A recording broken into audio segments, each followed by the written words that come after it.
Good morning students. आज हम अपना चैप्टर एग्रीकल्चर का लास्ट पॉइंट जो है रिमेन था हमारा, जिसमें हमने पढ़ना था difference between a farm in India and a farm in the USA. इन दोनों को कंपैरिजन करना है, कंपेयर किया हुआ है, वो हम पढ़ेंगे कि दोनों में क्या क्या डिफरेंस है। पहले हम देखते हैं farm in India. Munna Lal is a small farmer in this village who have farmland of about 1.5 hectares. His house is in the main village. He purchases high-yielding varieties of seeds from the market every alternate year. The land is fertile and he grow at least 2 crops in a year, which are normally wheat or rice and pulses. The farmer take advice of his friend and elders as well government agriculture officers regarding farming practices. He takes a tractor on rent for plucking his fields. यानी कि इसमें हम क्या देख रहे हैं कि मुन्ना लाल जो है एक छोटा फार्मर है, जिसके पास जो लैंड है वो कितनी है, 1.5 हेक्टेयर है। घर भी उसका विलेज के पास है। वो हाई यील्डिंग वैरायटीज़ के सीड्स जो है वो मार्केट से हर साल परचेज करता है।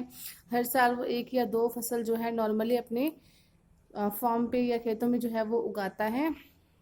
और अपने वो फार्मर जो भी उसने फार्मिंग करनी है उसके लिए एडवाइस लेता है, अपनी फ्रेंड से भी लेता है, गवर्नमेंट एग्रीकल्चर ऑफिसर से भी अपनी जो फील्ड के अकॉर्डिंग जो है वो एडवाइस लेता है।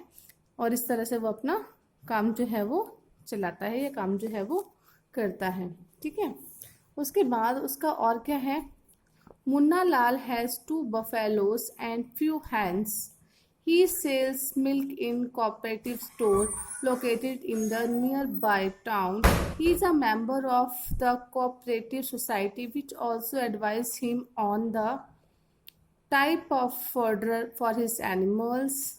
यानी कि मुन्ना लाल जो है वो खेती करने के साथ साथ बफेलोज और हैंस भी कुछ रखता है और अपने मिल्क की सप्लाई जो है वो साथ में जो टाउन है वहाँ पर करता है।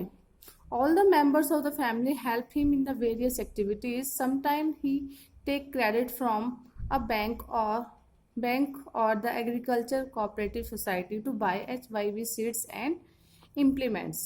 यानी कि यहाँ पे कहने का क्या मतलब है कि उसके जो फैमिली के सारे मेंबर्स हैं वो भी इस काम में उसकी हेल्प करते हैं। और कई बार उसे लोन जो है वो बैंक से या एग्रीकल्चर कोऑपरेटिव सोसाइटी से लेना पड़ता है HYV सीड्स खरीदने के लिए। HYV सीड्स की हमने फुल फॉर्म पढ़ी थी, हाई यील्डिंग वैरायटीज़ के जो सीड्स होते हैं। ठीक है, यहाँ तक हमने पढ़ लिया। अब हम देखते हैं फार्म इन द यूएसए। जो यूएसए में फार्म है उसमें क्या स्पेशलिटी है, वहाँ के जो फार्मर्स हैं वो अपना काम जो है वो किस तरह से करते हैं। ठीक है, the average size of a farm in the USA is much larger than that of an Indian farmer. A typical farm size in the USA is about 250 hectares. The farmer generally resides in the farm. Some of the major crops grown are corn, soybean, wheat, cotton, sugar beet, etc. जो horn है ये एक farmer है। He grew corn in his field after making sure that soil and water resources meet the needs of his crops. आगे देखो क्या लिखा है, from time to time he send the soil samples to a soil testing laboratory to check whether the nutrition is sufficient or not. The result helped Joy Horn to plan a scientific fertilizer program. His computer is linked to the satellite, which gives him a precise picture of his field. This helps him to use chemical fertilizers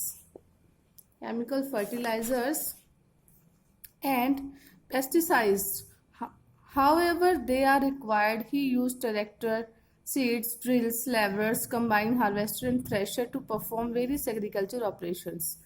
ठीक है, तो यहाँ पे हमने क्या पढ़ा, जो USA में जो फॉर्म है उसका साइज जो है वो इंडिया से काफ़ी ज़्यादा बड़ा है। जो फार्मर है वहाँ का हॉर्न की हमने बात की थी, जो हॉर्न है वो अपनी जो सॉइल है उसका सैंपल जो है वो टाइम टू टाइम जो है अपनी लेबोरेटरीज में भेजता रहता है। उससे पता लगता रहता है कि उसकी जो ज़मीन है या जो उसकी लैंड है वो किस चीज़ के लिए सुटेबल है या नहीं है, उसमें सफिशेंट है या नहीं है।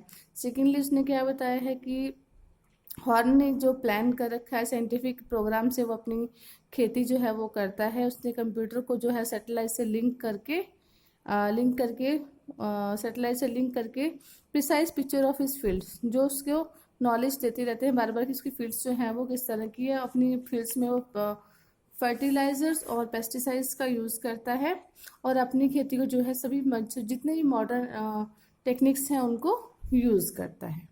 क्लियर। अब आपको दोनों में डिफरेंस जो है वो लिखना है। अब आते हैं इसकी एक्सरसाइज पे। एक्सरसाइज में हमने क्वेश्चन मैंने आपको ये करवा दिए हैं। What is agriculture, name the factors influencing agriculture, shifting cultivation, ये हमने कर लिया है। और जिसमें रिमेनिंग है ये भी करवा देती हूँ मैं आपको। सेकेंडली आपने एक्सरसाइज ये जो है वो कंप्लीट करनी है। Okay, thank you.